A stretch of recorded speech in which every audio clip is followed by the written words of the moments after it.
Every single home, no matter how big or how small, needs a solid base.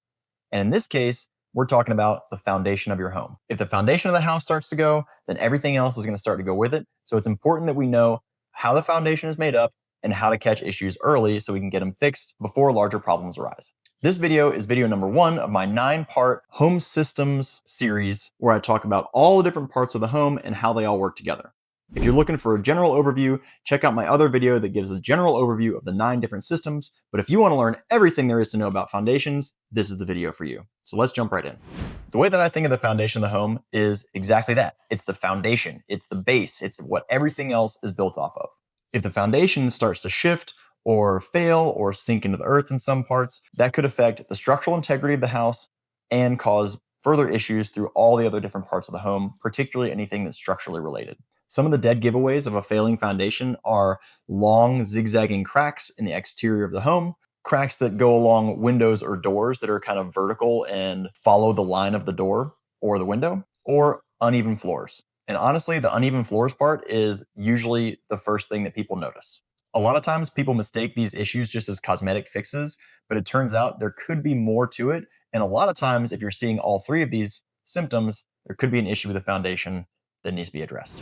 So let's talk about the 4 different types of foundations that are commonly used in construction, but mostly we're going to cover the 3 main types that we see here in the Low Country in Charleston.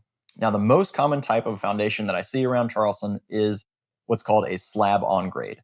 And this is pretty straightforward. It's basically a 4-inch thick slab of concrete that's poured right onto the ground. Obviously, they make sure it's nice and level.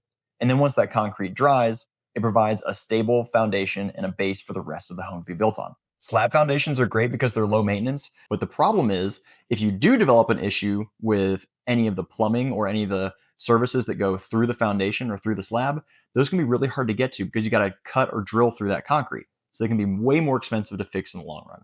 Now, the second type of foundation that we see a lot here in Charleston is a traditional crawlspace foundation.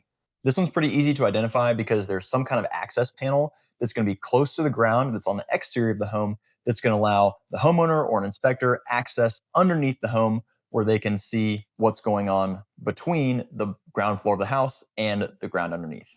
The big issue that I see with crawlspace homes here in the Low Country is moisture problems. Sometimes what can happen is because there's so much moisture in the air, that moisture absorbs into the wooden structural portions of the crawlspace, which then can lead to saggy floors or rotten wood underneath the home. And that can be a big issue that needs to be corrected very quickly. The next type of home foundation that's really common here in Charleston is an elevated home. Typically, you'll see an elevated home either on a house that's right on the beach or near a coastal area or in a luxury home community. Now, these homes are pretty easy to identify. They have big pilings or columns, and the ground floor of the house is actually about 10 to 15 feet above the surface of the ground. The last type of foundation, and we really don't have a lot of these here in Charleston, is a basement. Now, basement is going to be great if you're in a foothills area or in the mountains because it gives you a lot of extra living space below the ground. You can also put a lot of your mechanical systems down there, like your air handler or your hot water heater. So it's kind of out of sight and out of mind and out of the main living area of the house. Now, we don't have a lot of basements here in Charleston just because we're so close to the coast. And if you were to have a basement here, you'd probably end up hitting the water table and have a lot of water in your basement, which we don't want. So of all 4 of these types of foundations, each one has a pro and a con, but the main thing we want the foundation to do is to support the rest of the home and to keep moisture levels down. Now, there are a few common issues that I see in foundations, and I've already covered some of these in the video so far, but the big issues here are settling or sinking of the foundation or certain parts of the home. And you can see this with some parts of the house that may be saggy. Other times you'll see cracks in the foundation or in the slab underneath the home. But the most common issue that I see with crawl spaces is just moisture intrusion. Usually there's puddles or water that manages to get underneath the crawl space, and then that water and that moisture tends to seep into the wooden structural members of the house. When it comes to inspecting your foundation, this is actually pretty straightforward. The best way to inspect your foundation is to take a look around, get under your crawl space with a flashlight, and use your eyes. I know that probably sounds silly, but the easiest way to identify foundation issues is just to look for them. The big thing with foundation issues is that if you see something, you need to get a structural engineer or foundation specialist in there to evaluate it because you don't want the whole rest of the house to start collapsing slowly over time just because you misdiagnosed a structural issue. Now, if all of this talk of foundation work and foundation failure is starting to freak you out, Don't worry, there's some easy maintenance and some prevention things that we can do as homeowners to prevent any major issues from coming up slowly over time. One of the first ways, and you may not think about this, but make sure to keep your gutters clear and make sure that any water that's coming out of your gutters is directed away from the home. The big takeaway here is that we want to prevent any water from getting near or underneath the foundation and eroding any of the soil underneath there. The second thing you can do is just to make sure that when you're purchasing your home, that the ground slopes away from the house, which is going to tend to keep moisture and water from pooling up underneath the foundation. Now, if you already bought your house and all the water is kind of starting to pool toward the foundation, there is something you can do that will help get rid of that water, and that's to install French drains. French drains are basically just a way to collect water that's sitting near the foundation of the home and direct it out toward the street or to some other drainage area to prevent it from building up. Lastly, if you have a crawl space, you could spend the money to get the crawl space encapsulated. If you have a crawl space encapsulation, basically what's going to happen is they're going to fully wrap the interior of the crawl space with some kind of vapor barrier, and they're going to install a dehumidifier as well.